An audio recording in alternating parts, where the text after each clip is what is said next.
Hello class, we are in week 1. We cover chapter 1 and chapter 2 during week 1. So today we will discuss chapter 1 contents. Chapter 1 covers introduction and overview of our principles of economics. So here is the order of video clips. 1, defining economics. 2, understanding economic value. 3, what economists do. 4, using graphs to understand relationships. 5, understanding tangent lines. 6, working with 3 variables on a graph. 7, macroeconomics and microeconomics. 8, plotting a linear relationship to variables. 9, changing the intercept of a linear function. 10, overview of economic systems. 11, case study of the work of Adam Smith.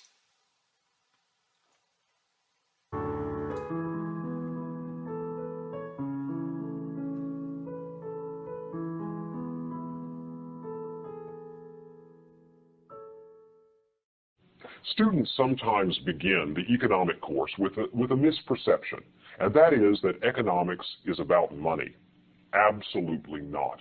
Economics is a much broader set of tools that can apply to all kinds of decisions that you make in daily life. The definition of economics is this: economics is the study of rational choice under conditions of scarcity. That definition has 2 terms in it that are key. The first is scarcity. Scarcity means an imbalance between the amount of something that people want and the amount that's freely available. One of the best ways to come to grips with the concept of scarcity is to try to imagine something that isn't scarce. What would that be? Sometimes students suggest air isn't scarce, it's all around us. Yes, but the kind of air that people want, clean, breathable air, is certainly scarce, and especially scarce in cities with a lot of pollution. At one point in Tokyo, there were vending machines on the street where people would insert a coin to buy a breath of breathable clean air. In that case, air was scarce. There was an imbalance. People wanted more of it than there was freely available. Well, what about space? There seems to be plenty of space. Yes, but there's not a lot of space in cities. There's less space in your dorm room than you'd want. All this stuff has to be parceled out because there isn't as much as people would like to have if it were freely available.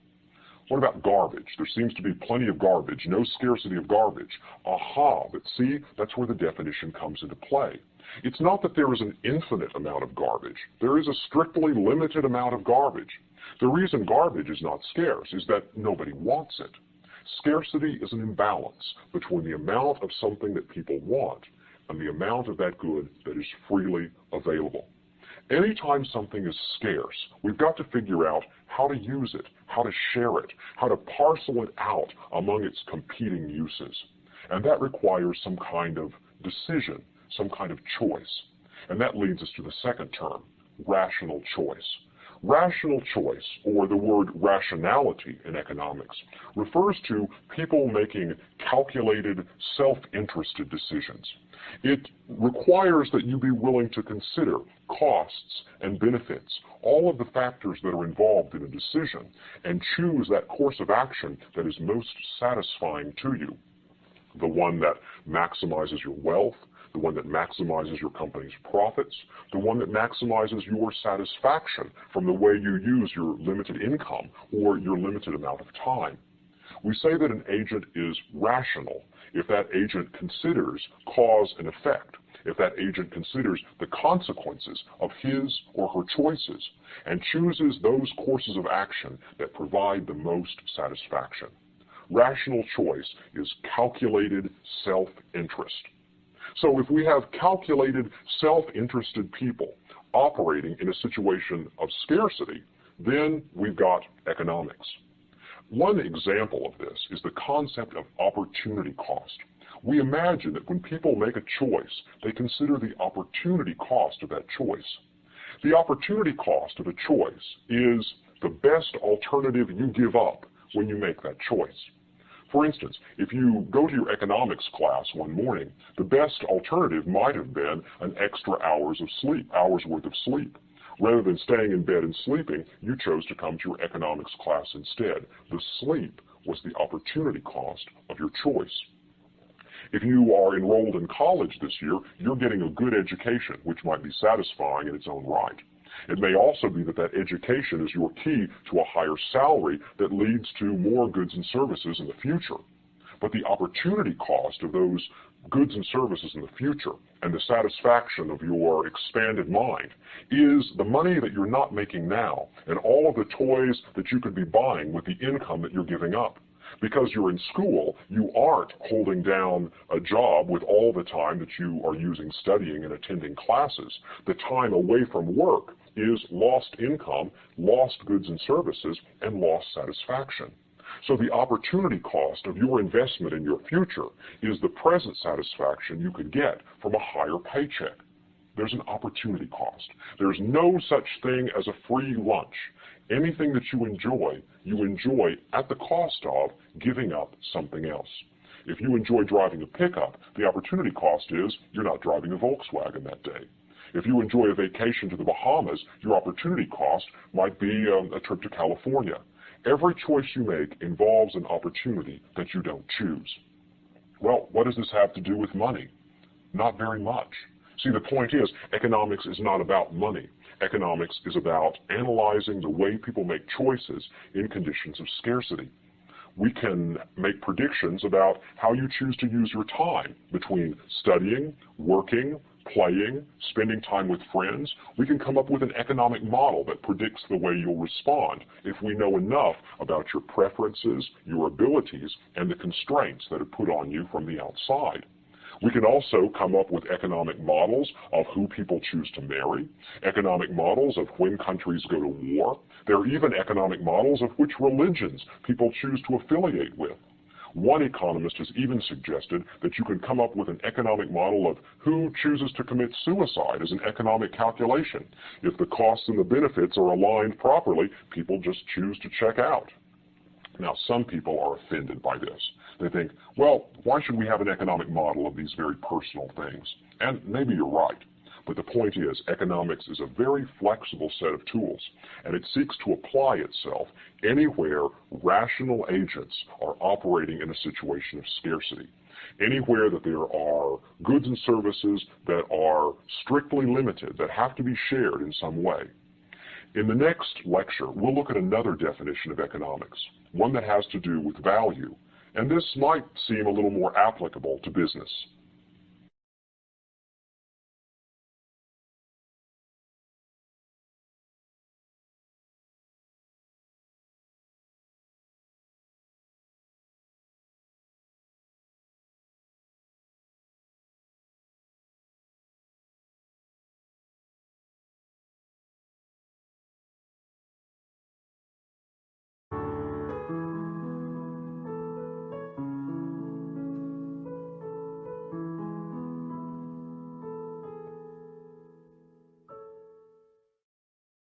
In the last lesson, we defined economics as the study of rational choice under conditions of scarcity. Now we will introduce a second definition of economics that may seem to have a little more to do with business. Economics is the study of the creation and distribution of value. To understand the importance of this definition, you need to know what an economist means by the term value.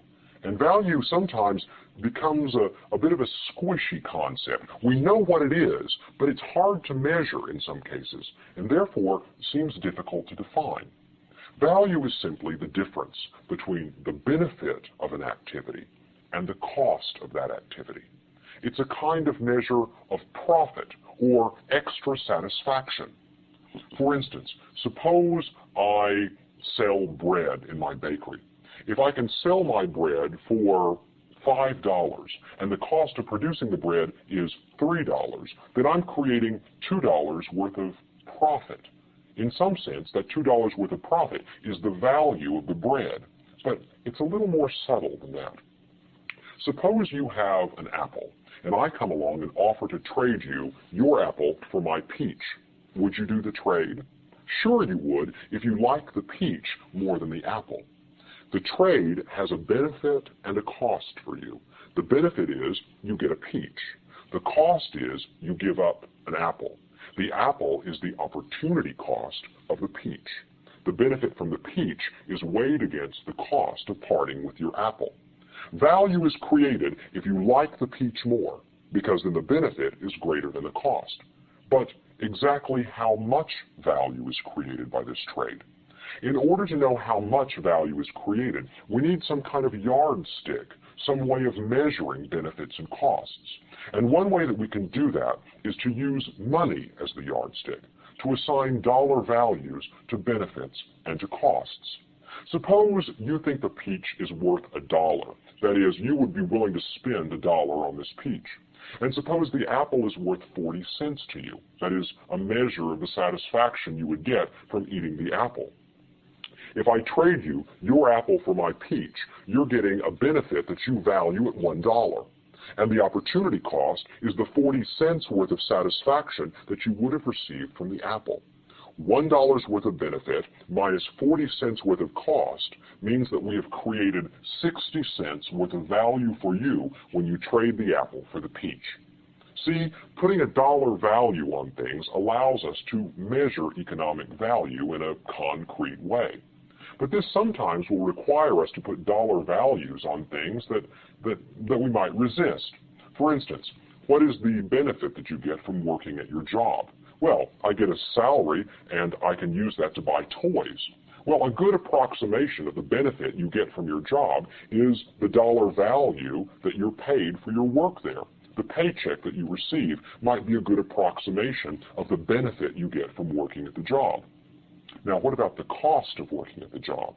Well, the cost is you're not spending time with your family and friends. How would you put a dollar value on that opportunity cost? Well, you can imagine that we sit you down at a table and say, look, you can spend time with your family or friends, or you can go to work. And you say, well, I think I'd rather go to work if the salary's right. And I say, well, what salary would make you not care whether you work or stay home with your friends? And you cite a number. And the number lets me know the amount of money that you would be willing to accept in exchange for coming to work rather than being with your friends. If I'm careful about the way I structure this experiment, I can find a dollar value that I consider your price or your cost for giving up your time with your friends. I can put a dollar value on it by seeing how you behave. I ask you to go out with me for a pizza, and you say, no, sorry, I have to work this afternoon. I found out that you're only making $5 working this afternoon, so I know that you'd rather have $5 than spend the afternoon with me with a pizza. Well, that tells me something about how you value this opportunity. The point is, once we can assign dollar values to things, it becomes very easy to calculate economic value. The value of the benefit, or the economic number, the dollar value of the benefit, minus the dollar measure of the cost, gives us some kind of profit left over, and that's called economic value. Let's consider another case. Suppose I'm baking bread, and I can sell it for $5 a loaf. Well, what is the opportunity cost of my baking a loaf of bread? I've got milk, eggs, and flour, all of these resources that I'm using, and they all have other uses. They have opportunity costs. If the price of eggs is a good measure of the opportunity cost of eggs, that is, someone is willing to pay 50 cents for my egg that I'm about to use in a loaf of bread, that tells me that the egg is worth 50 cents to him. Rather than put the egg in my loaf of bread, I could give it to him to make an omelet, and the 50 cents that he's willing to pay is a good measure of the opportunity cost of the egg. After all, I could have the 50 cents if he has the omelet, so I'm giving up 50 cents in order to make this loaf of bread using this egg. What about my own labor? My own labor has an opportunity cost. I could be at home watching television or outside playing with my children. In that case, I would be enjoying another activity rather than using my labor to make bread. Well, what dollar value would I put on those foregone opportunities? That is a measure of the opportunity cost of my labor. If I'm making bread, then there are several factors of production that go into this business. There's labor, there's the land that my store sits on, there are all of the resources like milk, flour, and eggs that I'm using to produce the bread. There is also the capital, the money that I borrowed to make my operation run, the money that I borrowed to build a store and to buy the resources before I've been able to sell the bread. There's also what we call entrepreneurship. If I'm the owner of this business, I'm taking a risk and bringing my talent in to help the business run well. There's an opportunity cost to that also. I could have peace of mind rather than being worried about whether my business is going to succeed. I could use my talent making art or writing stories instead of running a business. So entrepreneurship also has an opportunity cost. If you add up the opportunity costs of all the resources that are used in the production of bread, you have the opportunity cost of the production of bread. If you subtract the opportunity cost from the benefits of the loaf of bread that you're creating, you have the economic value of that bread.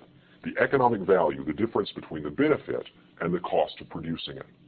Well, who gets that economic value? That's a good question. Who gets the bonus? Who gets the gravy? The gravy can be spread over all of the resources.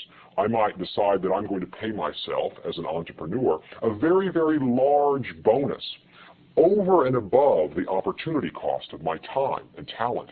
That means the entrepreneur is getting that economic profit in the form of a bonus or extra profit. It could be that the person who owns the land that I'm sitting on has some power over me and charges me an extra high rent. In that way, the landowner is getting a share of the economic profit by demanding a higher payment for the land than he could demand for someone else. If I am using capital and people are putting their money at risk in my business, I may decide to give these capital owners some extra bonus from having taken the risk. If I pay them more than their opportunity cost, I'm sharing the economic profit with them. Economic profit is the difference between the benefit of an activity and its opportunity cost. And that economic profit will be created anytime you create something of value. But who gets the economic profit depends on the way the business is organized. It depends on how competitive the markets are for labor and capital. It depends on how specialized particular skills are that the entrepreneur brings into the business. The important thing to know at this point is the concept of economic value, the difference between benefits and cost. Anytime economic value is created, economists are usually pleased. This is the thing that we're trying to make more of, whether we're making it through trades, like the apple for the peach, or whether we're making it through the production of goods like the bread, where the benefit is greater than the opportunity cost of production. Economics is about figuring out when and where value is created and who gets the value in the form of benefits beyond their opportunity costs.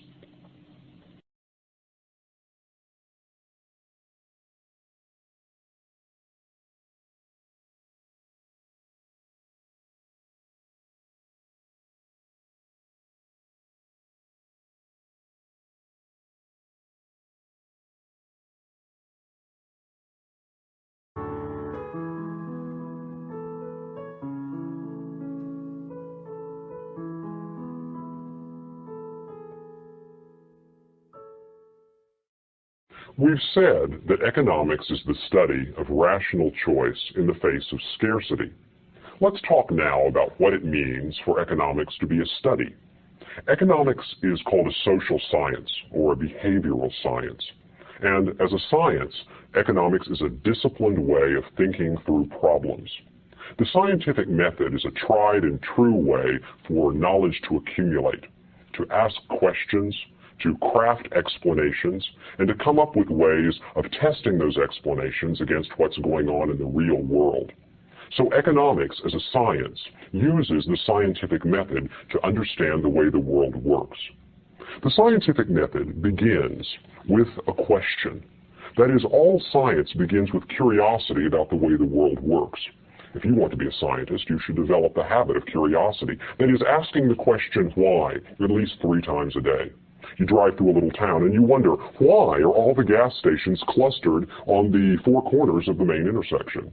Or you go to the grocery store and you wonder, why are there 150 different kinds of breakfast cereal? And yet there are only really 3 categories: cereal that tastes like fruit, cereal that tastes like chocolate, and cereal that's good for you.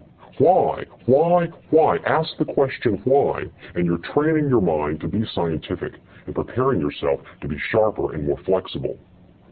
Economics really asks 3 questions over and over again. The first question is, what should we produce?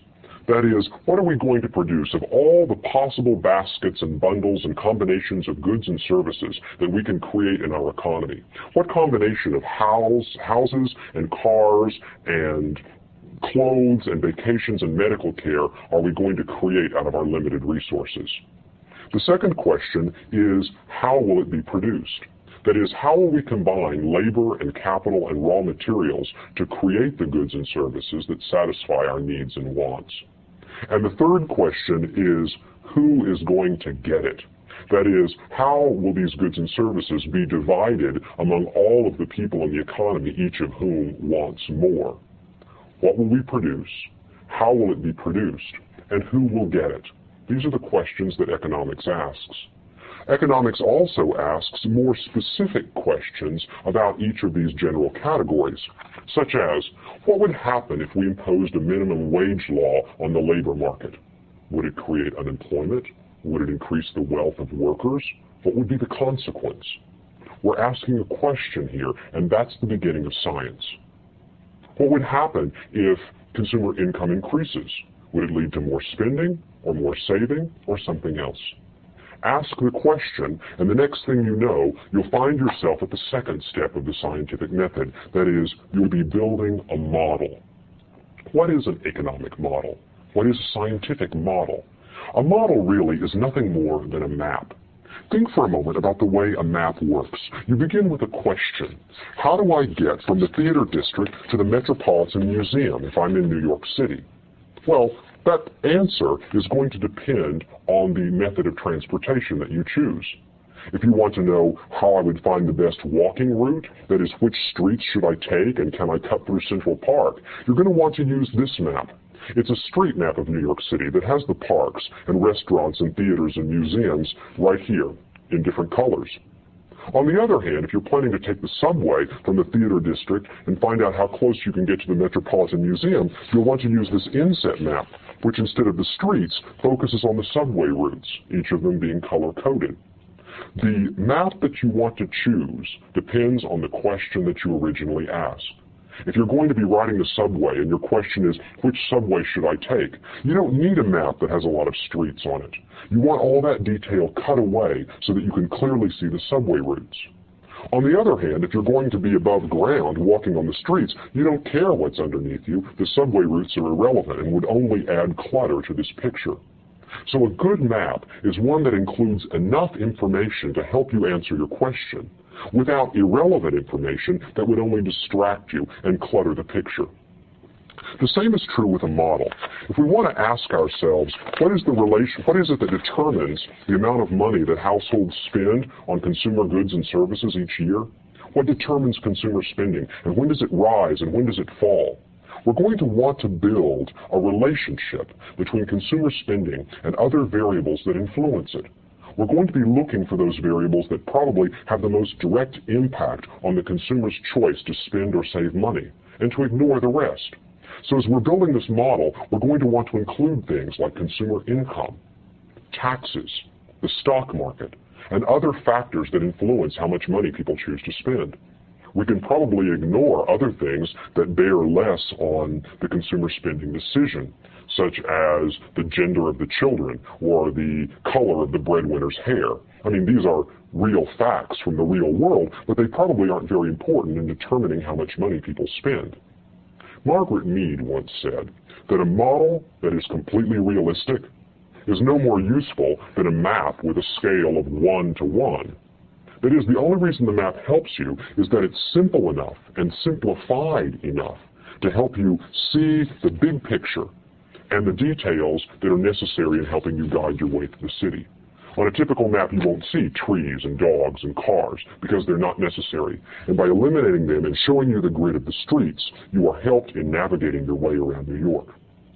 So we build a model, and perhaps that model is a story whereby people make spending decisions based on their income, their taxes, and their age.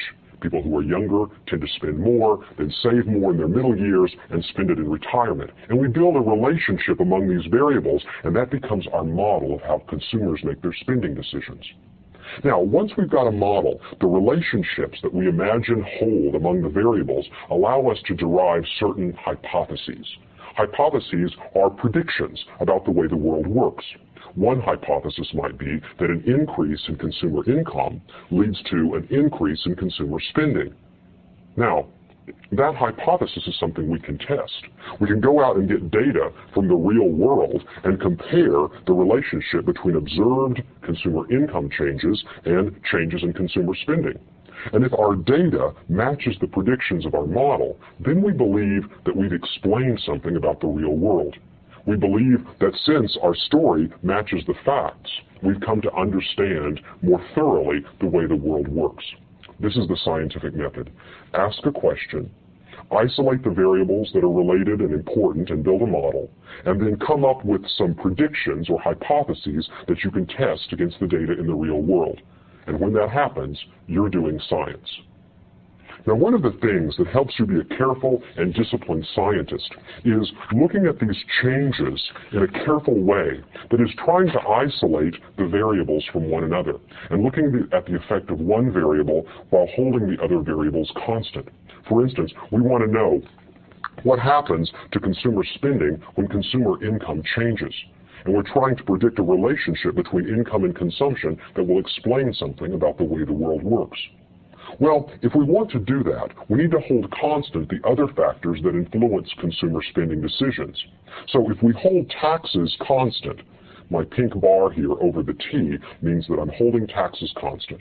And we look at consumers of a particular age so that we hold age and demographic factors constant. Then what's the relationship between income and consumer spending? And perhaps we predict in our model that if you increase income and hold everything else constant, consumer spending will also increase. This assumption that we're holding everything else constant has a name. That assumption is called ceteris paribus. And the question that we ask is, what will happen to consumer spending if we increase consumer income ceteris paribus? That is, holding constant all of the other variables that also influence consumption decisions. So, whenever you hear me use the term ceteris paribus, what I'm doing is I'm isolating a variable. I'm saying, what will happen to consumption when income increases? Let's focus on income and hold everything else constant. That's what ceteris paribus means. So you're training now to be an economist. You're training to use the scientific method in order to answer questions about the way the world works. So what are you going to do with this training once you've sharpened these skills? Well, you can find economists in all walks of life. Economists show up in business, they show up in government, and they show up in academics. In business, economists make forecasts about what's going to happen to interest rates and consumer spending and housing starts. They look at the big picture and help to advise the people who are making decisions in corporations about when to launch a new product and when to expand their operations and into which countries. In government, you find economists doing research, collecting data, figuring out how to finance the government debt, when to impose new taxes, and looking at broadly at what's happening in the economy to consumer spending, business spending, and imports and exports. And finally, in academics, not only do you find people who are teaching your economics classes, you also find high-caliber researchers who hold academic positions in research universities. They are supported to do research and answer questions like what will happen when a minimum wage is imposed, or what's the relationship between income and consumption, or what's the effect of tariffs and quotas on the flow of international trade. Economists show up in business, government, and academics.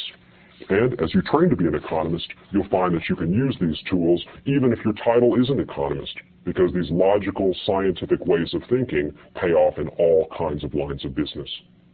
There's one more thing to say about economics as a study, and that is that we want to make a careful distinction between positive economics on one hand and normative economics on the other. Positive economics is economics as a predictive, descriptive social science. Positive economics seeks to answer the question, how does the world work? What is going on? Whenever we do positive economics, we're making observations. We're asking questions like, what will happen when a minimum wage law is imposed on the labor market? Will we see unemployment? Will we see an increase in wealth? Positive economics answers the question, what will happen in the bread market if we impose a tax on the sales of bread? Positive economics answers questions about the way the world works, what is, predictions, and descriptions. On the other hand, normative economics is about making judgments or evaluations. Normative economics answers the question, how should the world work? What is a good outcome? Normative economics answers the question, should we have a minimum wage law at all? Or is there a better way to provide for low-income workers, perhaps an earned income tax credit or some other policy? Normative economics is about norms, and norms are standards of judgment. What is good, what is better, and what is bad? Whenever we're doing normative economics, we're seeking to come up with the best policy for a particular situation. Should the government pay off the national debt? Should we have a tax on gasoline or cigarettes? Normative economics answers the question, what is good? Now, of course, if you're going to want to make judgments about the way the world should work, you'd probably better have a pretty good understanding about the way the world actually does work. That is, if you want to build a garden that you think is beautiful, you need to know a lot about the way plants grow and which ones respond to sunlight and which ones respond to fertilizer. You need to understand the structure of the economy before you start saying what it is that the government ought to do or what it is that corporations should be allowed or prohibited from doing. To make judgments, you should have an understanding of the structure of the relationships in the economy. So positive economics and normative economics are very closely related. So, if you want to be an economist, you'll be using the scientific method to describe and make predictions, and eventually make recommendations about what kind of policies help lead to good outcomes.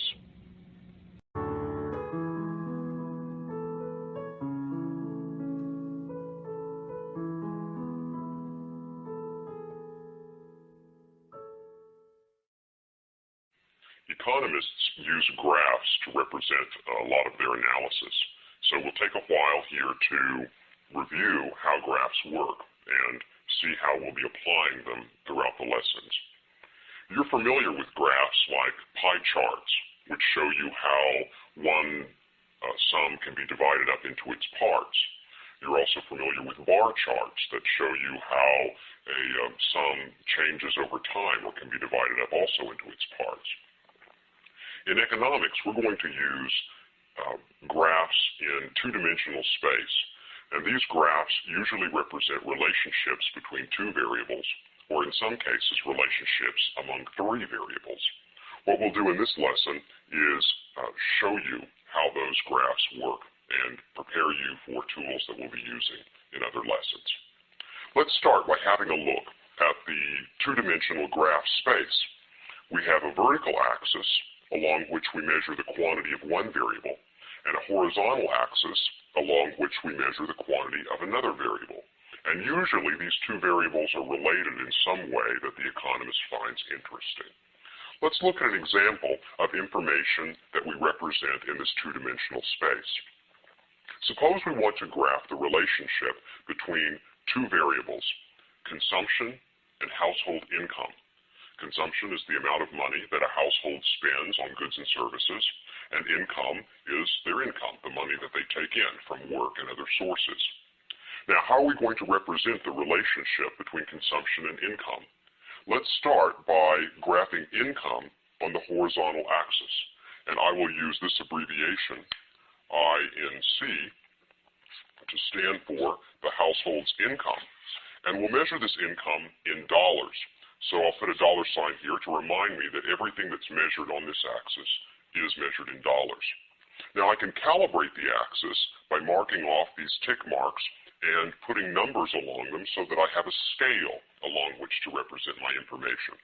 Let me let each of these tick marks represent $10,000 worth of annual income. So the first tick mark here I could label 10 for $10,000. The second tick mark I could label 20. The third I could label 30. And I might want to be careful here not to put too many numbers close together or the graph could start to get crowded and unwieldy. So what I'll do is I'll skip every other 10,000 and represent 10, 30, 50, 70,000. Here's 80. I'll skip it. 90, 100,000, 110, and 130.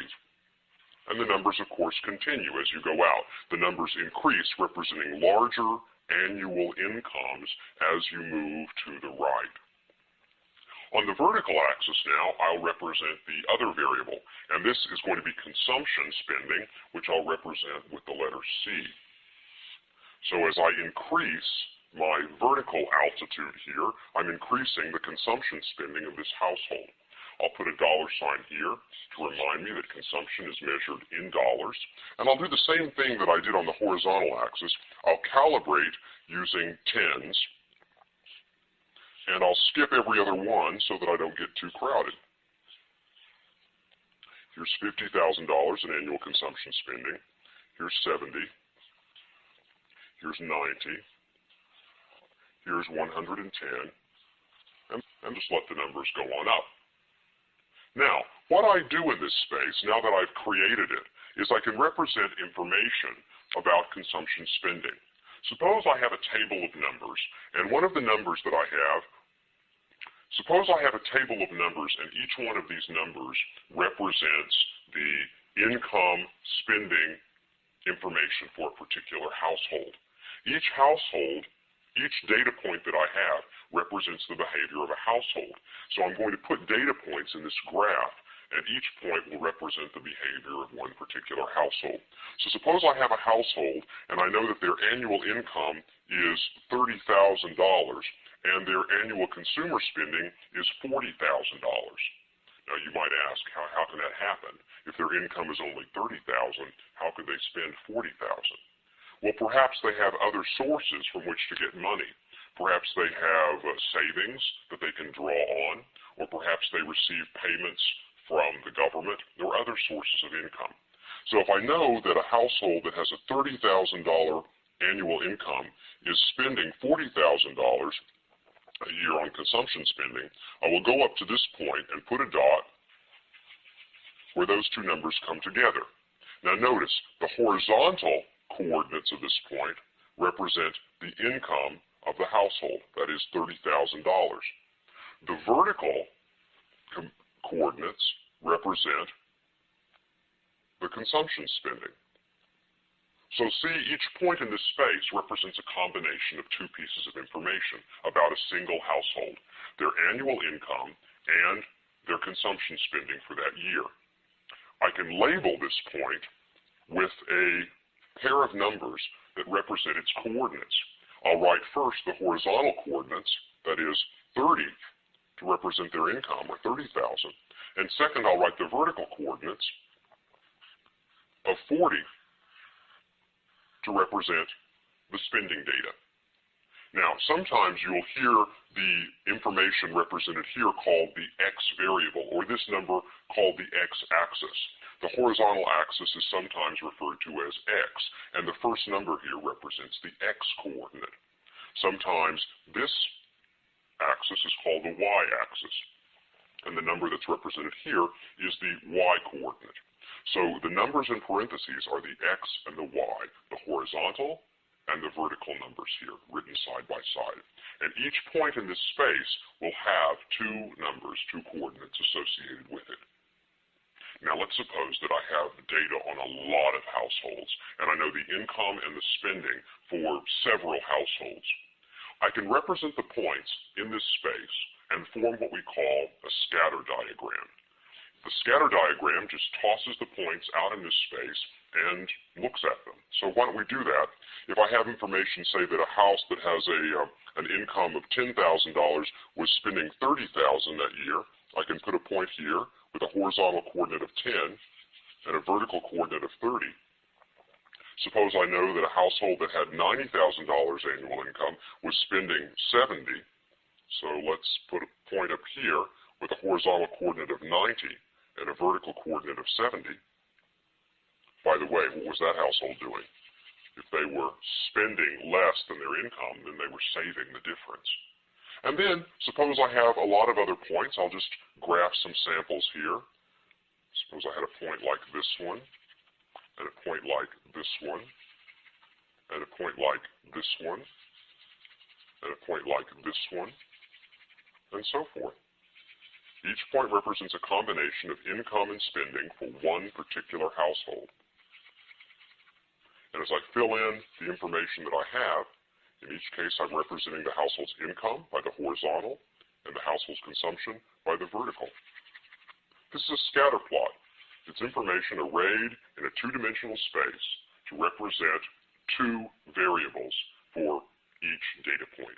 That is, the income and the associated consumption spending for one particular household. Now, once you've got a scatter plot like this, the next thing that you're tempted to do is to fit a line to that information to notice the general relationship between the two variables. Notice, as we look at this information, in general, as income increases, consumption spending increases for these data points. We say that there is a direct relationship between income and consumption, a direct relationship or a positive relationship between these points. If I wanted to notice the general relationship, I could fit a line to these points that would look something like this. And this line represents the general relationship between consumption and income. That is, in general, for the points in this data set, as income increases, consumption spending increases. The thing that's important to notice here is because of the direct relationship, the line that passes through these points has a positive slope. Now, what does that mean, a positive slope? I'll get to that in just a moment. But I want to stop here and make the point that in economics, one of the first things that we do is we notice general relationships between data points. We notice, for example, that when income increases, consumption increases, we observe a positive or a direct relationship among the points.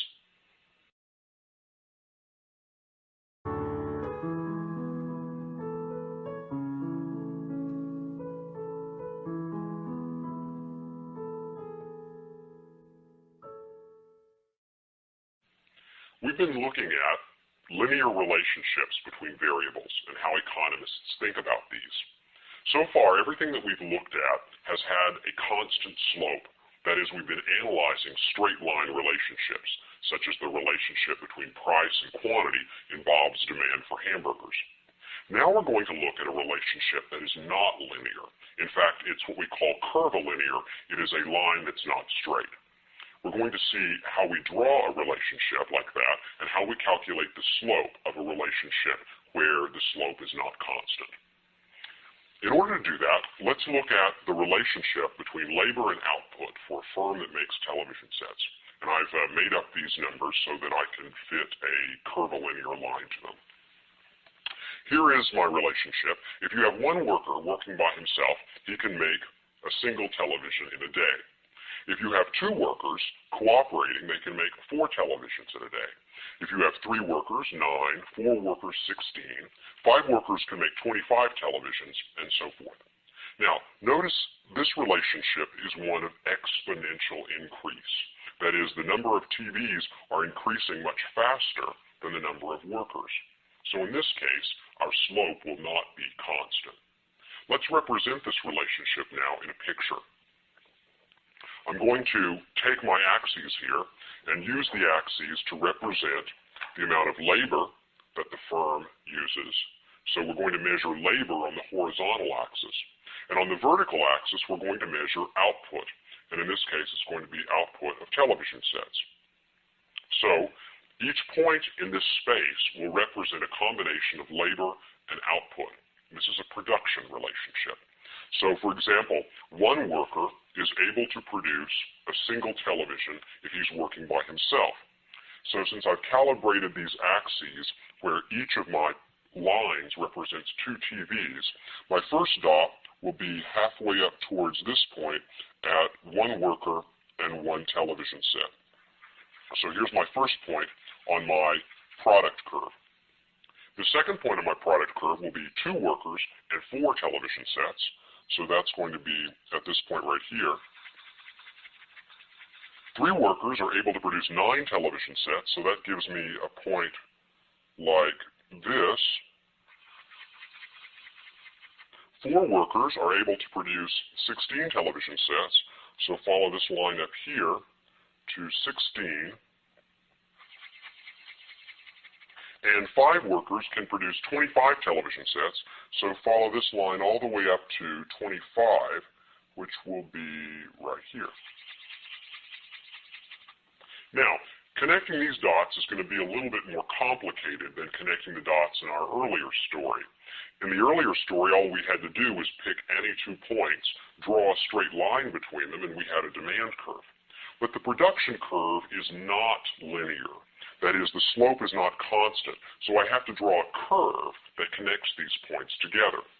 That curve is going to look something like this. Let me take a curve here and figure out how to make it fit.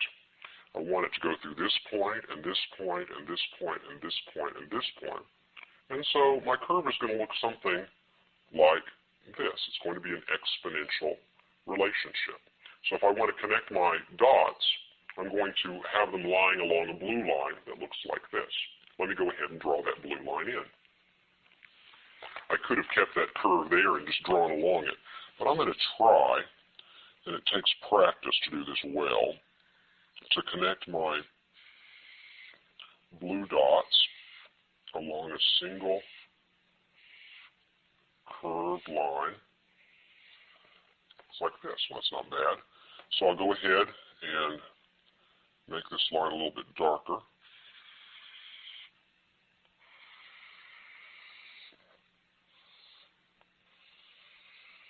And there's my production function for a firm that hires workers to produce television sets. And we might call this curve the total product curve. We'll be studying this later in the lectures. So I'll go ahead and label this TP, total product. And this total product curve depends on lots of things, like the technology of the firm and the size of their factory and other things. What I'm mainly interested in at this point, though, is figuring out what the slope of this curve is at a particular point. Say, for instance, we are looking at this point right here, the point where we're hiring 2 workers and making 4 television sets in a day. And I'd like to know, what is the slope of the curve at this point when I'm hiring 2 workers and making 4 television sets a day? What's the slope of the curve? That is, what's the rise over the run? How many extra television sets will I be able to produce if I hire an extra worker? Well, to calculate the slope of a straight line, it's not quite as simple as looking at 2 points on the curve. Because as you move from one point to another, what's happening is that the line itself is changing its slope. Down here, our blue curve is relatively flat. That is, if we look at a point down here, we get a relatively flat line. But as we move up the curve, notice, the line is getting steeper and steeper and steeper. The slope is changing all along this blue curve. So if we want to calculate the slope at a particular point, we can't just look at the slope between 2 points on the curve, because as you move from here to here, even that small movement represents a change in the slope, or causes a change in the slope of my total product curve. The blue curve slope is changing. Well, here's how we do this. We calculate the slope of a single point on this curve. We calculate the slope at a single point by taking the limit of slopes of lines that connect 2 points on the curve. So for instance, suppose we look at what happens as we move from 2 workers to 4 workers. As we move from 2 workers to 4 workers, what happens is this. We're moving along a line that connects those 2 points. And the line that connects those 2 points is this line right here. This red line connects those 2 points. Now, what's the slope of that red line that connects this dot with this dot? What's the slope of that line? Well, let's calculate it. The slope of my red line here is equal to the rise over the run, or the change in the vertical axis variable, that is a change in the number of television sets, divided by the change in the number of workers. Well, the change in the number of television sets is going to be 16 minus 4, which is going to be equal to 12. And divide that by the change in the number of workers, which is going to be 4 minus 2. And that's going to give me a slope of 12 over 2 equals 6. The slope of this red line right here, that is its rise over its run, is going to be 6. The slope of that line is 6. However, if I took a different red line, say the red line that connects this dot to this one, its nearest neighbor, we're going to get a different slope. Let me go ahead and draw that. If I connect this dot with the nearest neighbor, my red line is going to be a bit flatter. Now, it's a little harder to see that line because it's almost right on top of the blue line. But what we've got here is a line that connects this dot with its nearest neighbor. I'd like to know what's its slope, what's the rise over the run as I move from this point to the next. So let's look then at the slope as we move from 2 workers to 3 workers. In that case, the slope once again is rise over the run, but the slope along this point is going to be a little bit different. The slope in that case is going to be equal to, the output has changed from 9, or to 9 from 4, divided by a change in workers from 2 to 3, gives a slope of 9 minus 4 is 5 over 1, which is going to be equal to 5. So the slope at this point is 5. Notice what's happening. As we move from this original red line that connected these 2 points to the red line that connects 2 closer points, the slope is getting flatter. It's gone from rise over run of 6 to rise over run of 5. Eventually what happens is if we let the point that we're looking at get closer and closer to our original point, if we let the point that we're looking at get closer and closer to our original point, we're eventually going to come up with a line that has a slope that is equal to the slope of the blue curve itself. Eventually what we get is what we call a tangent line. The tangent line is the line that just touches the blue curve. If you had something straight like this ruler and you wanted to lay it against the blue curve, laying the ruler against the blue curve would give you the tangent line. Laying something straight against a curved line at a particular point gives you the tangent. Tangent means touching. If you wanted to take the blue curve like before and lay it against the blue curve and have this blue curve be a straight line, the slope of this blue curve now is the slope of the tangent line, the line that just touches. So to calculate the slope of a curve at a particular point, you take the limit of the slope of the lines that connect that point to other points, and that limit is going to be the tangent line, the slope that's tangent. So, when we're looking for the slope of a curved line, we take the slopes of lines that connect points on the curve, let those slopes change as the point gets closer and closer to the point we're interested in, and finally we come up with a line that's tangent to the curve at the point we care about. In this particular case, from calculus, I know that the tangent line that I've drawn here with a dash has a slope of 4. I'm not going to do the calculus right now, but what I'm interested in your understanding is that when you have a curved line, the slope of that line changes as you move along it. And the important thing for you to know that the slope of that curve at a particular point is the slope of a straight line that touches the curve at that point.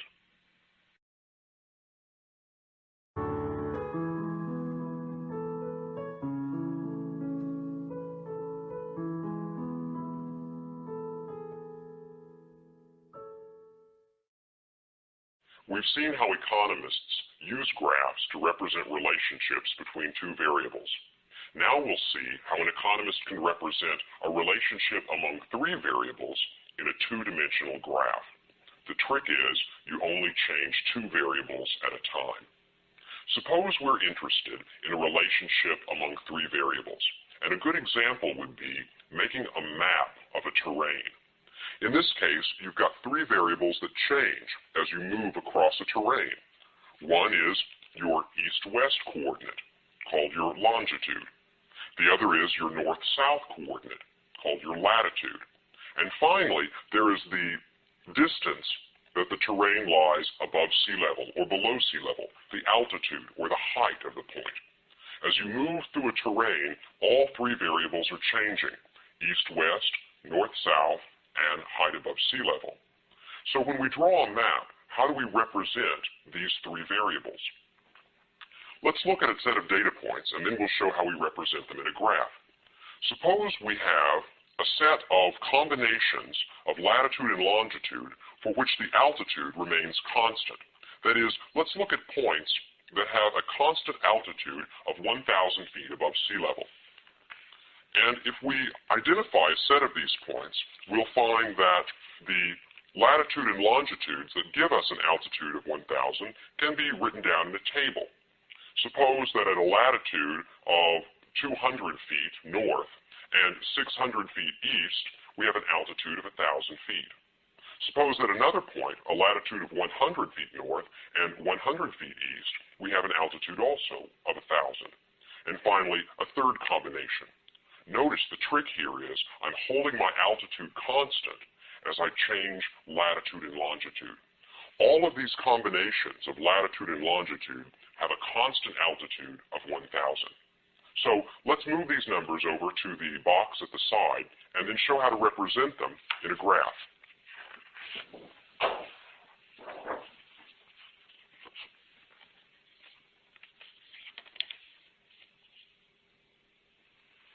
On the vertical axis, we will measure the distance north or south, or the latitude.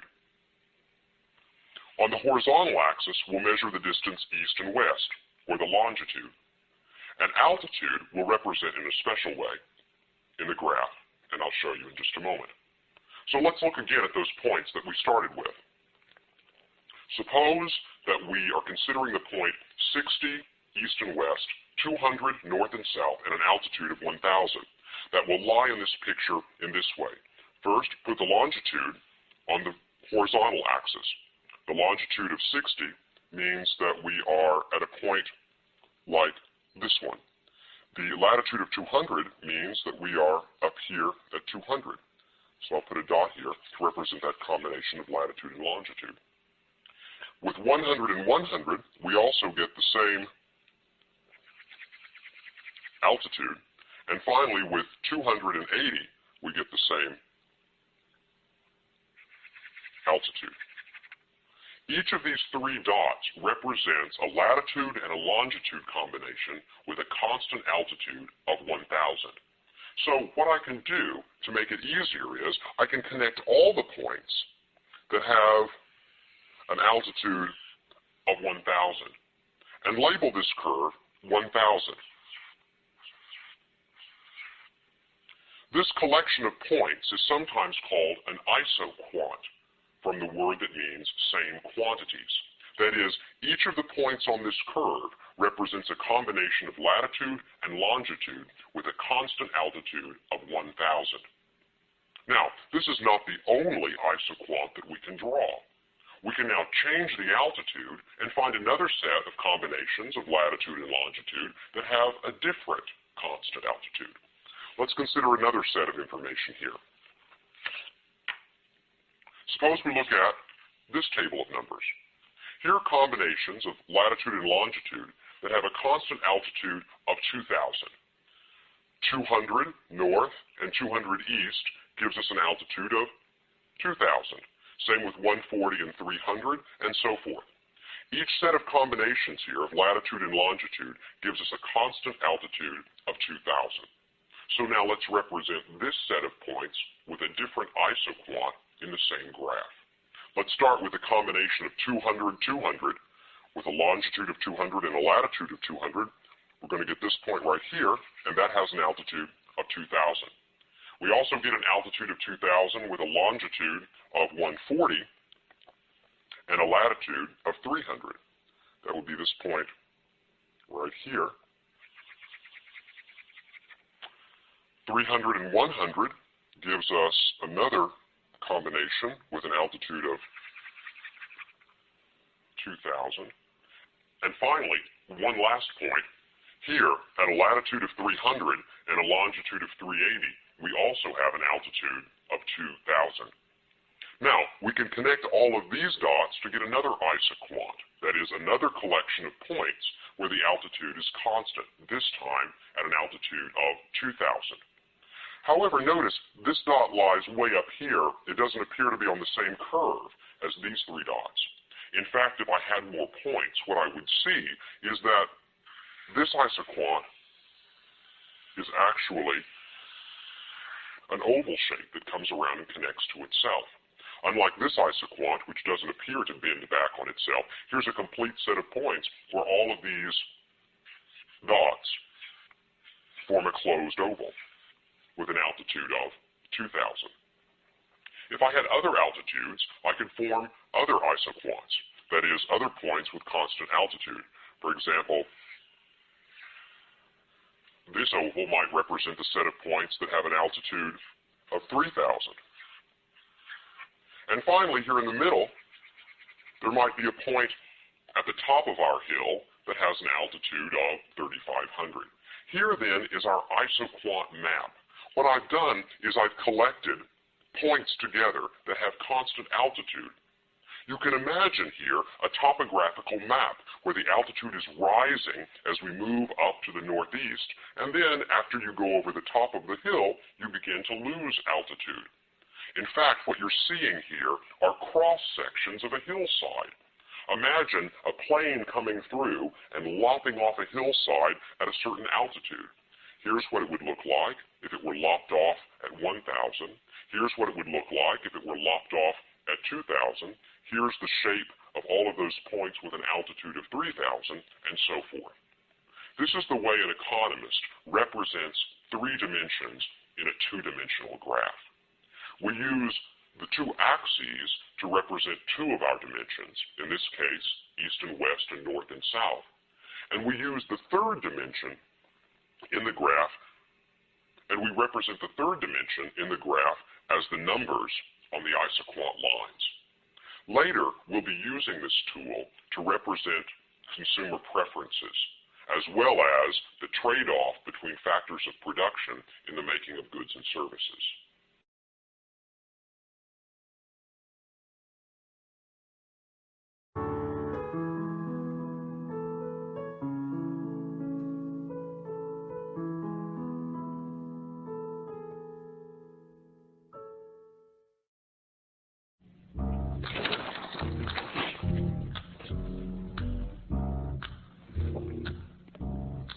I know what you're thinking. You're wondering what the difference is between micro and macro, and you want to know which one's easier. Well, let's start with this explanation. Microeconomics is about the decision-making process of individuals. Households deciding whether they're going to buy apples or oranges. A firm deciding whether it's going to install a computer or hire another worker. Macroeconomics is about the aggregate. Whenever you lump together all of these households and business and the government and foreign trade, what kind of organism do you get? In fact, that's a good way of thinking about it. Let's use a biological metaphor. Microeconomics is like the study of a cell, the mitochondria and the nucleus and the way energy is created and the way the cell works. And we put the microscope in on this particular cell and we look at its chemical processes.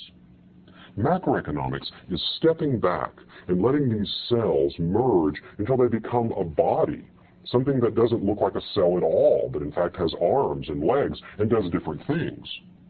Cells metabolize energy. Bodies reach over and pick up an apple and eat it.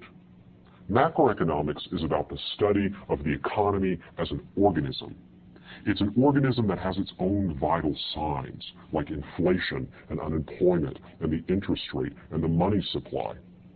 Macroeconomics is a look at the overall economy as an organism. Microeconomics is looking at how the cell works. So, apart from this metaphor, how does this work in economics? Well, in microeconomics, we're going to be answering questions about the way individuals respond to changes in relative prices. For instance, in microeconomics, we ask the question, if the wage rate goes up, will a household supply more labor or less? You can argue it either way, right? A higher wage causes you to substitute your energy away from leisure towards labor so that you can afford to buy more toys. On the other hand, the higher wage increases your wealth, which inclines you then to want to take more vacations and to work less. Microeconomics is a study about the way a particular household would respond to a change in its incentives created by movement in the wage. Macroeconomics, on the other hand, steps back and looks at all of these households together and asks a question like, what happens when productivity increases in our economy? Will the overall employment rate, that is the percentage of people who are actually able to working in jobs, will that increase or decrease? Do computers increase employment in the economy or do they reduce it? Macroeconomics asks questions about the money supply. Now, I know I told you before, probably, that economics isn't about money. Well, that's only partly true, because once you're talking about economics as the study of the economy as an organism, money is the lifeblood of that organism. And whenever the Federal Reserve creates and prints and puts into circulation more money, well, people have more in their bank accounts and they can compete more aggressively for goods and services in the market. And that will probably, in fact, most definitely have an influence on the price level, as well as the ease of getting credit and a loan if you are a business that wants to expand. Macroeconomics does study money, and it looks at how the Federal Reserve's activity in the economy, the creation and circulation of money, influences the price level, which in turn may influence businesses' investment decisions and household purchases. Microeconomics, on the other hand, pretty much ignores money. We treat the world as if it's one big barter system where you trade apples for cups of coffee without having to use bills or change. In microeconomics, we look at relative prices. Everything is expressed as maybe 2 apples equals a cup of coffee without thinking about how things are paid for. Whenever relative prices change, people change their purchasing decisions. They change their spending patterns. But in macroeconomics, money is studied much the way that blood is studied in biology. It carries things through the system. It carries nutrition. When the blood supply increases, that changes the health of the organism. Too much or too little blood within a body can create problems. The same thing is true with money in the economy. So one important difference between macro and microeconomics is that micro is the study of individual decision-making. Macroeconomics is the study of the economy as an organism. Another important distinction is that while microeconomics doesn't really pay much attention to money as a phenomenon, macroeconomics takes money very seriously, and the money supply is an important determinant of the health of the economy. Now, in micro and macroeconomics both, there are actors, that is, people who are making decisions. Let's look at who we're going to be studying in macroeconomics and talk about how our perspective on them differs from the way we thought about them in microeconomics. The important players in the macroeconomy are households, businesses, the government, and the rest of the world, which is linked to a particular economy by foreign trade. In macroeconomics, the spending of households is called consumption. Whenever households spend money, they are said to engage in consumption. The alternative to consumption is savings. And another thing a household can do is it can use its income to pay taxes. Now, in microeconomics, we answered questions like, what happens when this household goes to the grocery store? Do they buy apples or do they buy oranges? In macroeconomics, on the other hand, we're going to ask about what determines the amount of consumption spending overall that this household will do in a year. And we'll look at variables like income, taxes, and age as influential on the consumption decisions of this household. What about businesses? In microeconomics, we answered questions like, will this business choose to hire an extra worker or an extra machine at this point? That is, in what ratio will this business employ capital and labor? And if the wage rate increases, we found that businesses were inclined to hire less labor because it was more expensive and substitute and hire more capital instead. That's a microeconomic analysis. On the macro side, what we do is we look at the big picture. When interest rates go up or interest rates go down, are businesses inclined to do more investment spending or less? That is, what influences the overall amount of spending that businesses are inclined to do? Rather than looking at individual decisions within the firm, we consider businesses as part of this overall organism, and we ask what determines the amount of spending that they plan to do. Next, we look at the government. From the point of view of microeconomics, we didn't talk that much about the government because the government seems to mainly be a policy player. In microeconomics, the government set the tax rates, which influence people's purchasing decisions. In macroeconomics, on the other hand, we usually think about government spending as a stimulus to the economy, or government debt as creating bonds, which create a financial market, which has other benefits for the economy. Government plays a big role in macroeconomics as a policy player, not in the sense of influencing individual decisions as they did by setting tax rates in micro, but because the government can choose to pump up the economy by spending more money or to slow it down by spending less. Also, the Federal Reserve, although not technically part of the federal government, really seems like a government entity. That is, the central bank is kind of part of the government, and it's the central bank that determines the amount of money that's in circulation, which influences the price level and other factors, variables in the economy. Finally, we have foreigners, and we didn't talk about foreigners in microeconomics at all. But now the foreign sector becomes very important because the demand for our goods overseas determines the amount that we can export, and that's going to determine how much factories are going to be inclined to produce. Factories tend not to produce goods they can't sell, and foreign demand becomes an important component in the macroeconomy. So, these are the players in the macroeconomy. These are the players, and the way that we think about them in macroeconomics is broadly. Consumers spend money, pay taxes, and save. Businesses spend on investment goods. The government increases spending, maybe runs a deficit, maybe pays off its debt. And foreigners, depending on the exchange rate, may buy more of our goods or less. Now, there's one more thing that we're going to want to consider whenever we think about macroeconomics. I've already mentioned the importance of money in macroeconomics, and that raises the question of being careful whenever we're discussing a particular economic story, of being clear about whether we're talking about a real variable or a nominal variable.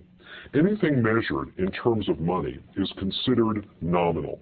So for instance, if I hold up this cup of coffee and you can see the price tag on it, if I want to talk in real terms, it's 1 cup of coffee. When we talk about real goods and services, we're talking about physical, tangible, actual goods and services that people enjoy. Cups of coffee, apples, haircuts, vacations, medical care. However, this is also $1.25 worth of coffee. That is, I can represent this coffee in nominal terms by talking about how much money I would have to pay to get it in the market. Things measured in terms of money are called nominal variables. So here is $1, a nominal measure. And here is $1.25 worth of coffee, another nominal measure. The neat thing about nominal measures is they're very easy to add up. If an apple is 50 cents and a cup of coffee is $1.25, 50 cents and $1.25 is $1.75, that's nominal spending. That's how much money I paid out today to get the things I enjoyed for breakfast. However, real goods and services are actual things that are harder to add up because they're in some respects non-conformable. I mean, how do you add apples and oranges and coffee and medical care? What we tend to do in economics is we add up the dollar amounts that are paid for these goods and services, and we divide by something that reduces them to a common denominator. I'm going to be discussing that later, but right now I want you to be clear on the distinction between real and nominal variables. Things that are measured in terms of money are nominal. Things that are discussed measured in terms of physical goods and services are real.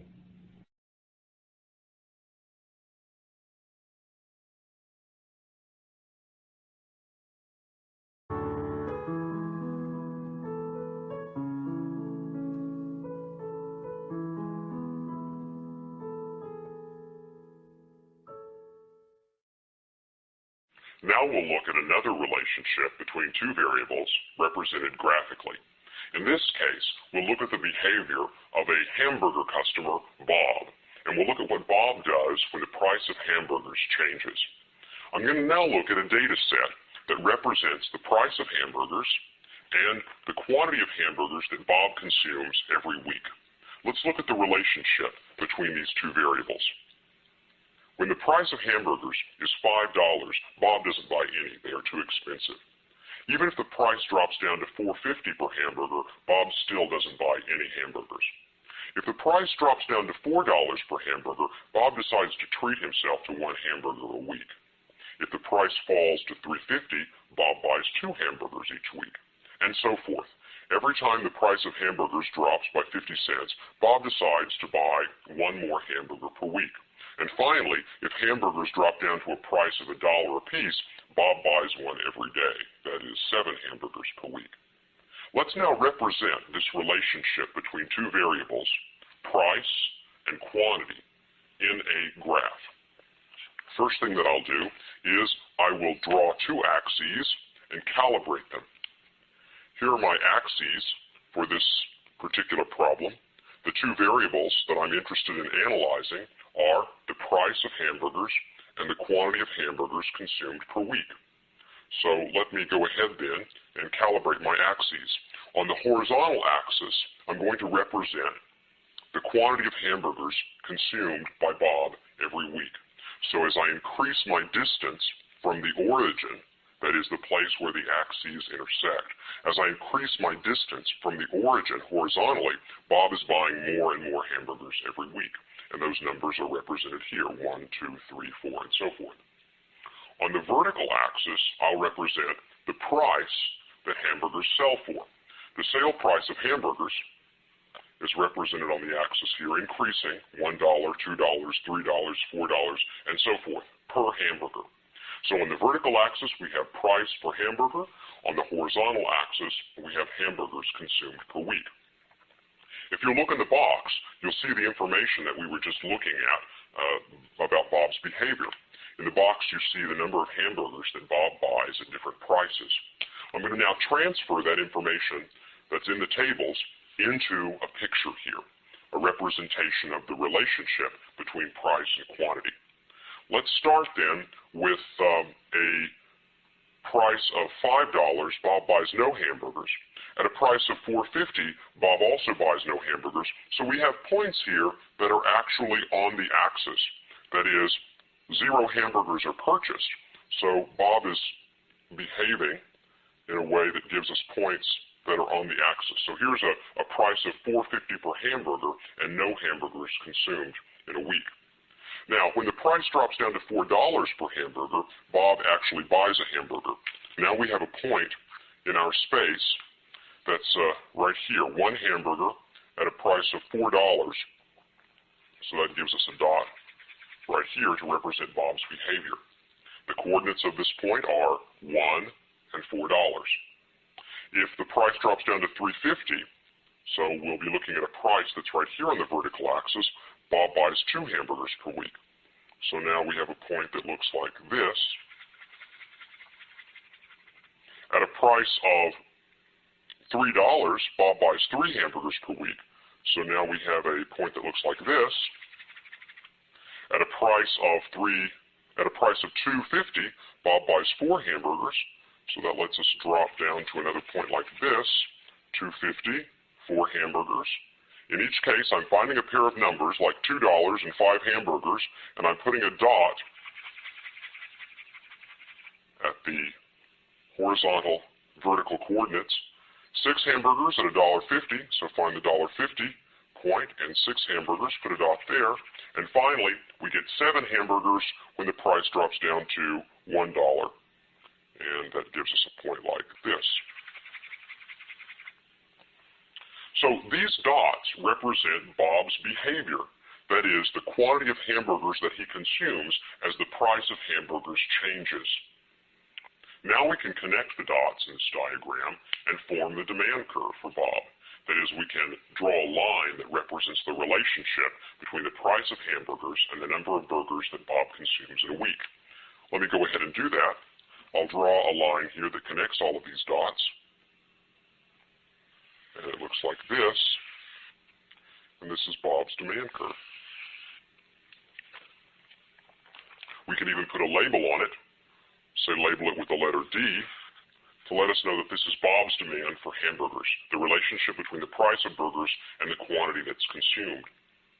Now, if I want to, I can write down the formula for this demand curve, and I'm going to go ahead and do that. Now, I knew the formula before we started because I used the formula to form the tables. The formula for Bob's demand curve is this. The price, that is, the vertical axis variable, is equal to $4.50,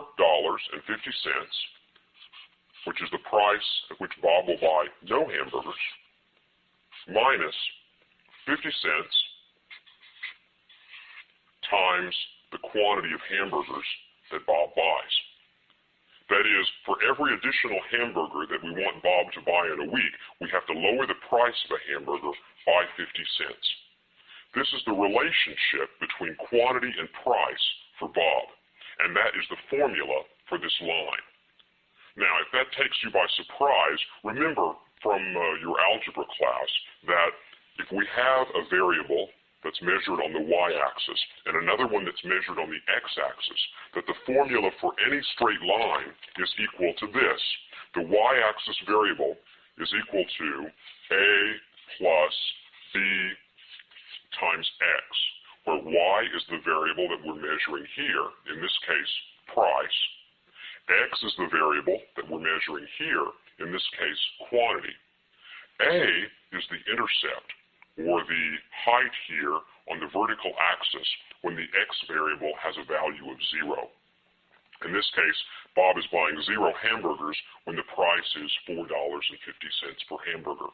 A represents the intercept, and in our case, the intercept is $4.50.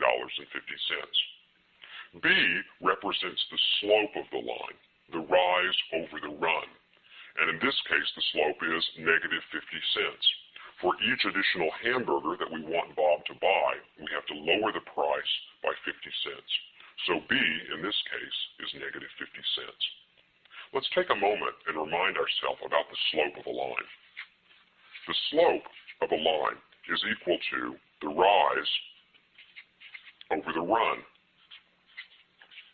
And the rise over the run is the same thing as saying the change in the y variable, that is the rise, the upward movement in the graph, delta y, which in economics stands for the change in y, divided by the run, which is the horizontal movement, or the change in x.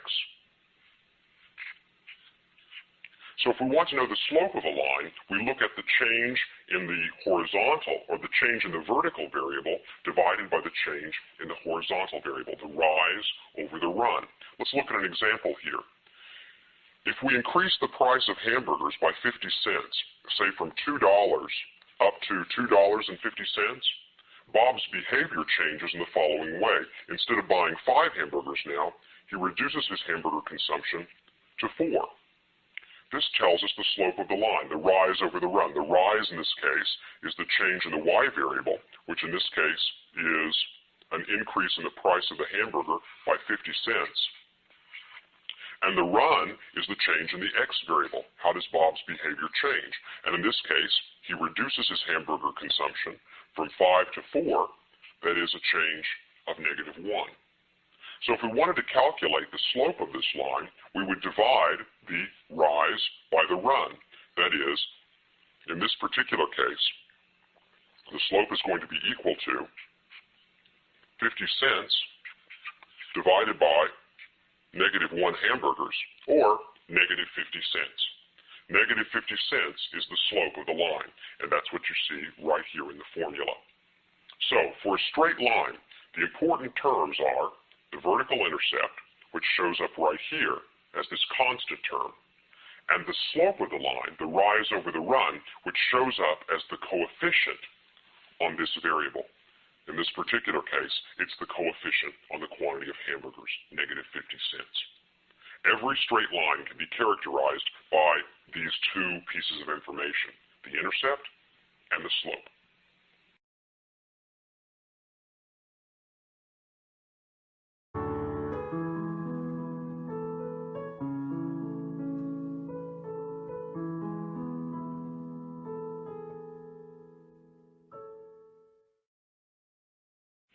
Let's look at what happens to the relationship between price and quantity when we change Bob's income.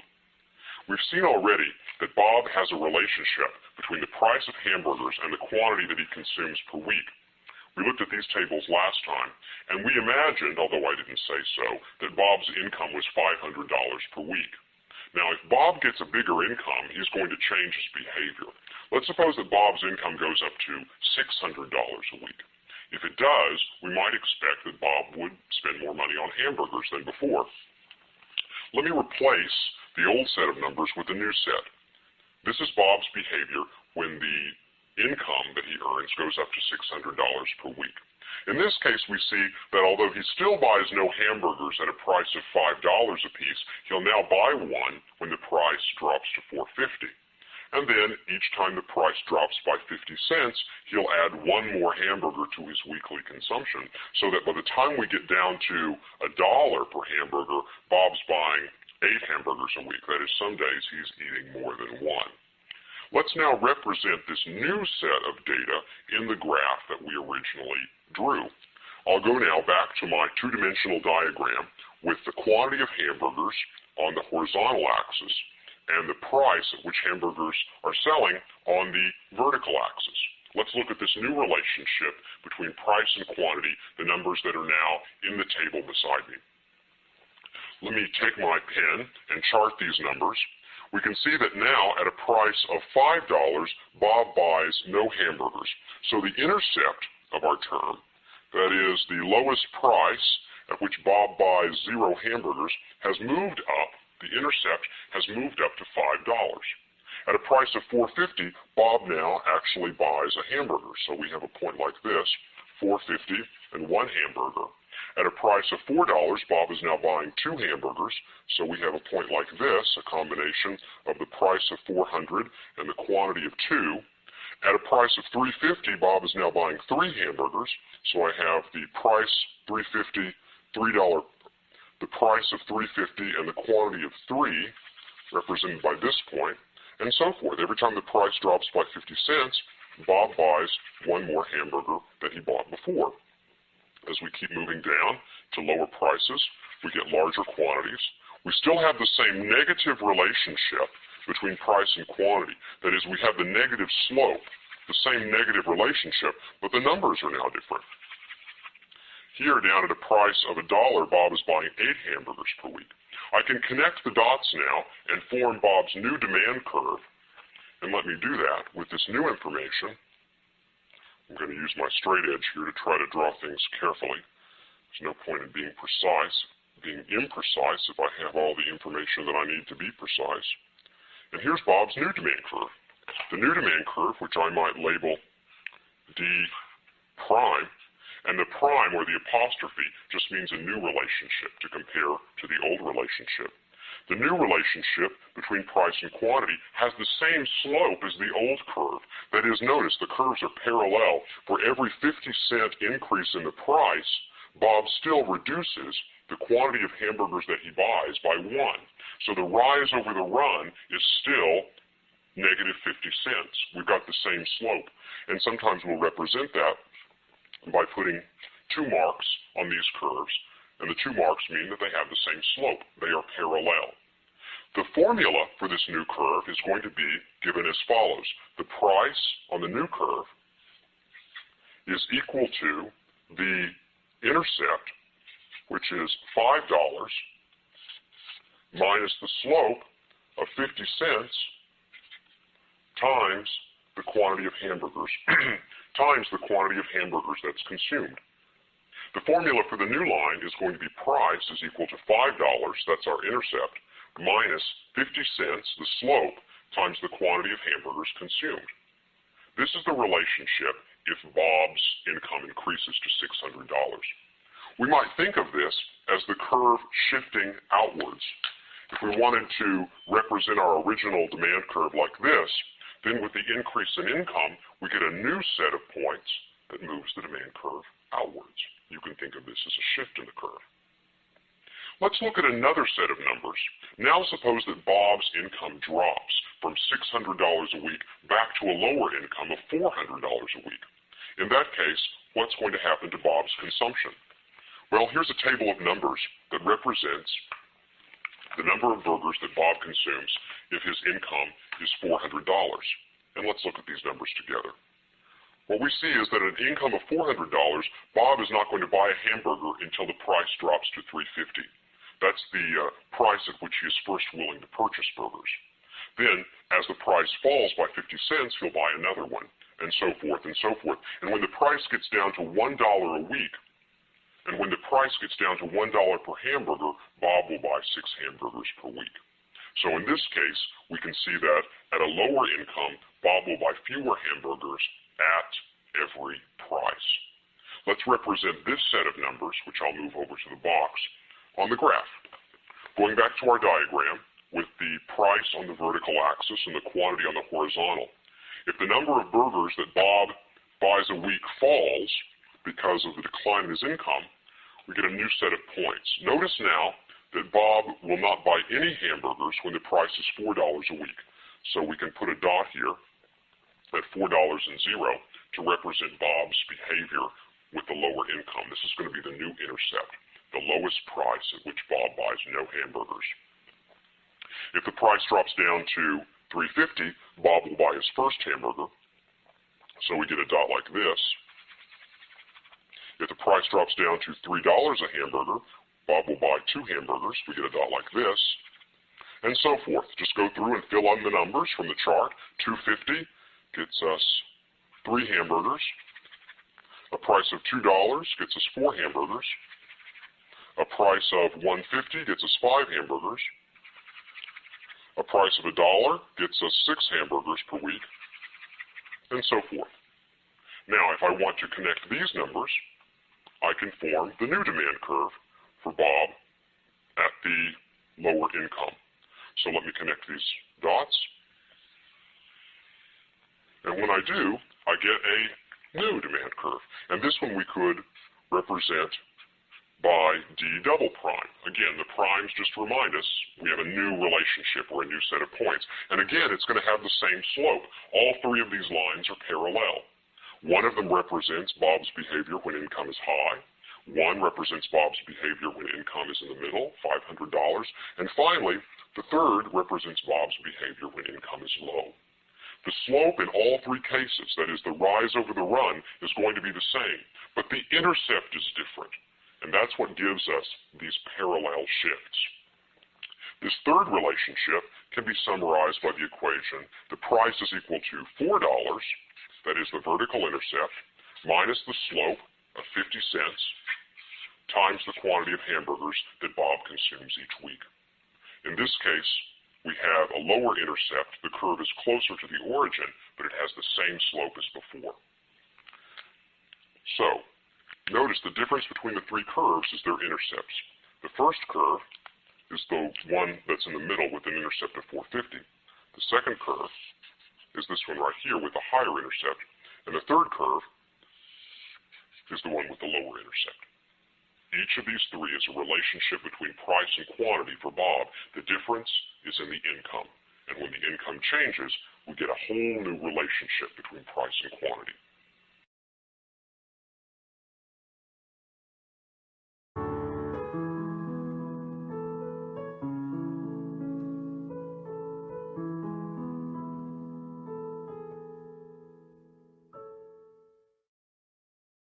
Every economic system must answer 3 questions. The first question is, what will be produced? That is, what combination of goods and services is our economy going to make with its limited resources? What combination of cars and houses, medical care, and vacations are we going to produce? The second question is, how will these goods be produced? What production methods will be used? What way will labor and capital and resources be combined to produce the goods and services that satisfy our wants and needs? And the third question is, who gets the goods? That is, how is the output divided among the people in the economy, each of whom probably wants more? These are 3 questions that every economic system must answer. Well, let's consider the way that one extreme kind of economic system might answer these questions. My extreme example is going to be a system of pure laissez-faire. Laissez-faire is a French word that means let's do or leave it alone. In a laissez-faire system, individuals are allowed to make decisions completely for themselves. I decide how I want to use my time and energy and talent. Maybe I want to be a carpenter and go and hammer nails for money. Maybe I want to build houses and charge people for my services. Or perhaps I sit and think about what I'm good at and decide that I should be a teacher, and I go and I deliver lectures and write books and earn my money that way. In a laissez-faire system, every man and woman in the economy makes his or her own choices about how to use their talents. And typically in a laissez-faire system, prices that arise in market interactions become the guide to people about what they should do. I see that teachers earn a lot of money and carpenters earn less.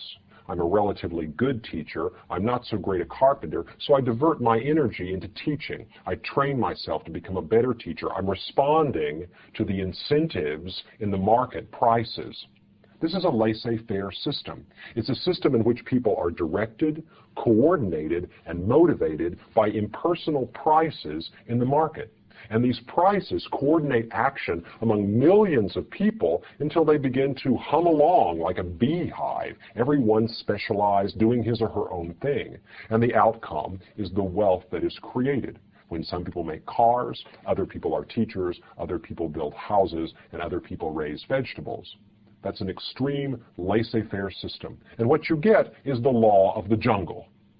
Now, the good thing about laissez-faire is it allows for maximum individual freedom. Another good thing about laissez-faire is that everyone in the economy can respond to information as he or she sees it.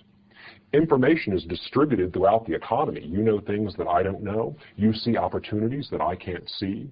You can discern your own talents probably a lot better than I can. And whenever you respond to the information that only you have, you're going to create wealth that I couldn't create if I were trying to tell you what to do. So laissez-faire allows for freedom and the good use of all available information. On the other hand, laissez-faire often creates messes whenever individuals are doing their own thing and pursuing their own advantage opportunistically. Consider one case. When you're at a football game, everybody's sitting there enjoying the game, sitting in their seats, watching the fun out on the field, and sure enough, inevitably, some bozo stands up. Now, when this bozo stands up, the person behind him or her also has to stand up just to see around. And before too long, everybody, just to be able to see it all, is on their feet. Now, no one can see any better than they could see originally, and everyone's legs are getting tired, and you're more likely to have beer spilled on you. This is a problem, and it's a problem that's a breakdown of the system because people are acting selfishly. This is what happens when we have pollution and litter. It's what happens when people decide not to get a flu shot. It's what happens when individuals impose costs on other people or make choices that don't consider others because there are no prices or other signals in the system to guide them. After all, if I had to pay every time I threw down trash, then that price would connect me to other people. But because I can do it thoughtlessly, we wind up with a lot more litter than we would otherwise get. Also, sometimes in laissez-faire systems, someone will amass a large amount of power because they own a lot of stuff, and they can start telling people what to do. You wind up with monopolies and concentrations of power that we'd like to break up and restore competition and other incentives to create wealth as opposed to hoard it and turn it into power that's actually inefficient. So there are all kinds of things that can go wrong with this view of the world in laissez-faire. So that inclines us to consider another extreme, and that is planned economy. Let's have a wise central planner who looks over all of the resources that we have and considers everything that people want and puts together some master plan that's the creation of a beautiful garden. You go and plant these flowers, you go and be a carpenter, you go and be a teacher, and we'll all trade and have a lot of wealth. Well, this view of the world is great because we'd like to believe that there is someone who has our best interests at heart, who sees the world clearly enough, who sees from 30,000 feet and can direct us in the creation of something better than whenever we're all doing our own thing. The problem with this view, however, is where does this central planner actually get the information that he or she needs to craft this perfect view of the world? How does he or she know what people really want and who's good at what? Not only that, but how does he or she actually get each individual to play their part in the system? How does the central planner get you to be a teacher and you to be a carpenter? What incentives and motivations are offered? Or does this become coercive? See, central planning seems to deny the possibility of a great amount of individual freedom. Either that, or the central planner starts giving out monetary incentives that look a lot like what we got over in the laissez-faire market. So why not go back there? The central planner doesn't get as much information as the individuals have over here in the jungle view of the world. The central planner, if the central planner could get that information, could craft a perfect view of the world. But even then, you got the problem of motivating people to play their part in this picture. Now, all that aside, you still got the problem that once somebody's got enough power to tell people what to do, how do we keep them from abusing that? Aren't people inclined to behave selfishly and opportunistically once they've got their finger on the switch? The problem with central planning is the people at the top can't always be trusted to act in the best interest of everyone in the economy. And people in the economy are all going to be diverting their energies into influencing the central planner to do things their way, which creates a great deal of lobbying and waste. So here we have two extreme views of the world: laissez-faire, which can break down and turn into a mess, and central planning, which can turn into an abuse. So, which outcome is better? Well, your answer to that question is probably going to depend on your politics and your philosophy. But in the real world, what we see is that there are all kinds of mixed systems. Every economy has some degree of laissez-faire and some degree of planning. In the United States, for instance, which prides itself on being a freewheeling, democratic, dog-eat-dog sort of free market, we have all kinds of little islands of central planning. They're called corporations. I mean, what's the difference between a centrally planned corporation and what the Soviet Union aspired to in the 1970s? You've got a group of people here, responsible to shareholders, that are making decisions about what this manager will do and what this division's responsibilities are and who's going to turn out what products on what timetable. So these corporations exist, but they exist within a sea of freewheeling competition and laissez-faire. So there's a mixed system, a system in which individuals can be entrepreneurs and start businesses, but in which there are many organizations which are centrally planned that are part of the landscape. On the other hand, you look at the situation in China, for instance, in which the government maintains a lot of authority over the way the economy works. And yet what the government is choosing right now to do is to allow more laissez-faire in order to increase incentives for more productivity and wealth creation. So here's another mixed system, one where the government isn't afraid to direct traffic. In fact, it's not even afraid to drive some of the bigger cars. But it also allows individuals to be competitive, to make decisions according to their assessment of their gifts and talents and market opportunities. Every economy involves some mixture of these two extremes, laissez-faire and central planning. The role of the government, then, in any economic system is to regulate the mix of these two. In some countries, the government decides to deregulate and stay out of commercial decision-making.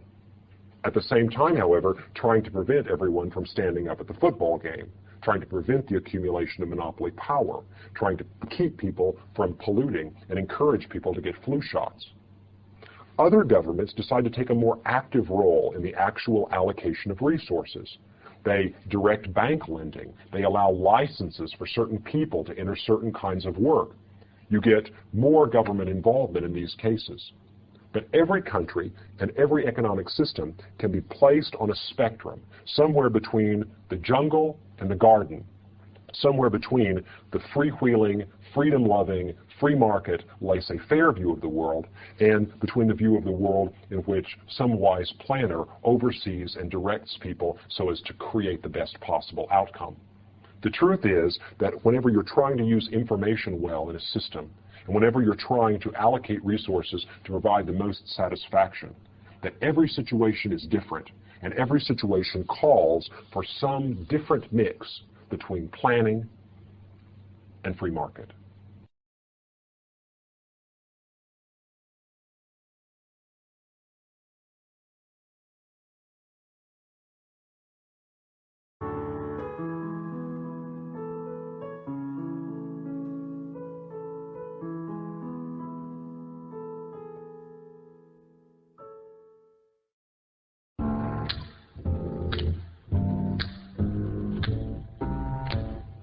This is Adam Smith, the father of modern economics.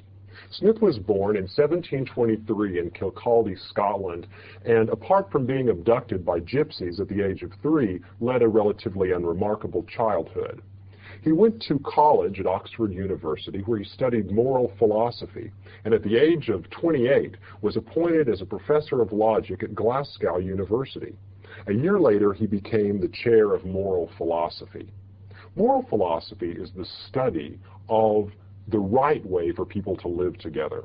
And the moral philosophers had an argument with that great philosopher Thomas Hobbes, who had written that people were basically inclined to savagery. And unless there was a strong authoritarian government that kept people in line, that life was inclined to be nasty, brutish, and short, as we lived out the law of the jungle.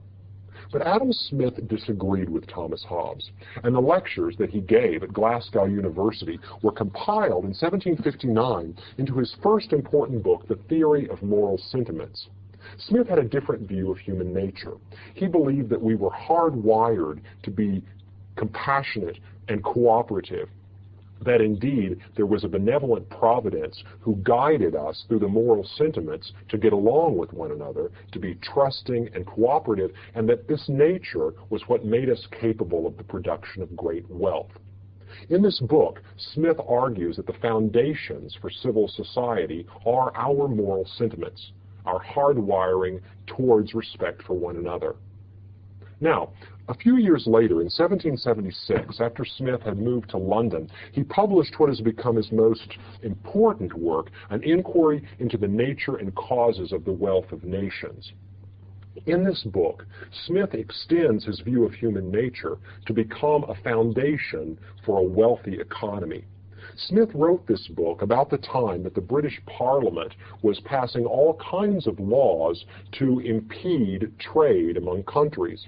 It was the aim of England to get more of its own industries exporting. This is a philosophy called mercantilism that believes that exports are good because they bring in money from abroad, whereas imports are bad. Smith disagreed completely. He said, look, the aim is not to pile up our coffers with foreign money. The aim is to have a good standard of living, and that England should be as mindful of its consumers who could enjoy inexpensive imports and increase their standard of living as it is concerned about its producers making a lot of money. In this book, Smith lays out a view of how the market works. It is his belief that individuals, by pursuing their own self-interest, are led as if by an invisible hand to create an economy that is wealthy and productive. In fact, Smith argues that we more often create wealth by following self-interest, that is, responding to our own assessment of our talents and our opportunities for making money, than when we intentionally try to do something good for the economy. Consider a passage from this important book, a passage that's often quoted to explain the way wealth is created. It is not from the benevolence of the butcher, the brewer, or the baker that we expect our dinner, but from their regard to their own interest. Every individual neither intends to promote the public interest nor knows how much he is promoting it. He intends only his own gain, and he is in this, as in many other cases, led by an invisible hand to promote an end which was no part of his intention. Nor is it always the worse for society that it was no part of it. By pursuing his own interest, he frequently promotes that of the society more effectually than when he really intends to promote it. That is, if you want to create a wealthy country, that is, if you want to have a commonwealth, the best thing Smith argues is to assess what it is that you're good at and look in the economy at where it is that you can make a profit. Because as individuals make profit, they're adding profit for society as a whole. Now, remember, Smith wasn't saying that we should all be selfish. Self-interest and selfishness are two subtly different things. Smith believed that we would be pursuing profit and commercial gain in the context of a society in which people had moral sentiments. That is, respect for one another, respect for property rights, respect for the law, respect for telling the truth, and the accurate representation of their goods and services. If people were basically ethical and compassionate and collegial, then the pursuit of self-interest was the most effective way to make the country rich. Smith, on his travels in England, observed an instance in which he saw the benefits of the market economy. Here was a pen factory in England, a place where straight pens for clothes were manufactured. Smith walked into this factory, and what he saw was a remarkable division of labor. He saw that the tasks that went into making a straight pen had been divided so that each person had their own job to do. One person pulled the wire, another sharpened the point on the end of the pen, yet another person put the cap on the pen or the head, another person stacked the pens into the papers in which they were sold. So the production of straight pens involved several tasks, and the division of labor made this easier to do. Imagine, Smith says, if you had to do all these tasks yourself. Not only are there some tasks you're not especially good at, but you'd have to set up for each new job. That is, you'd have to go get one set of tools to stretch the wire, another set for grinding the point on, and so forth. But when there is division of labor, each person has his or her own job. Each person concentrates and specializes in an aspect of the job that he or she is especially good at. Plus, you economize on setup time. Instead of moving from one job to another, you keep doing the same thing over and over. And this created an incredible increase in productivity. One person may be able to produce 10 pens a day, but 4 people could produce 10,000. Now, Smith said, you got to worry about this guy who's stretching wires all day. Isn't he going to become kind of dull and bored? Can you really let such a person play an active role in the government? Smith was concerned about what the production process and specialization and division of labor would do to the human spirit. And that was his advice to managers. Beware that you don't make your workforce dull with excessive specialization. But it's this invisible hand that sticks with us, this belief that by each of us doing our own thing, in the context of an economy where we respect one another and property rights, that we create the wealthiest possible outcome. Now, Smith was concerned about cases like pollution, where people were doing what they thought was good, but at the same time imposing costs on other people. He was concerned about monopolies, where a concentration of economic power could lead to inefficiency. He was concerned about cases where one person knew more about the good being traded than the other person, so that trust could break down and people behaved defensively. He was also concerned about the poor and how the market didn't always provide for them. But in the end, it's hard to tell whether Smith is really coming down on the side of saying that laissez-faire is the way to run the economy, although he definitely believed in a free market, or whether he's saying that these exceptions, these problems that can arise in a laissez-faire economy, justify more involvement from the government. You can read the books either way. Either Smith was a free marketeer, or he was a careful apologist for the role of the government in the economy. Whichever way you look at it, it's hard to forget that individuals pursuing self-interest, creating something of great wealth, that metaphor sticks with you. And it seems that Smith laid down the challenge to all future economists to justify government intervention because, he says, leaving people to their own best lights about how to make money is the surest way to ensure the wealth of the nation.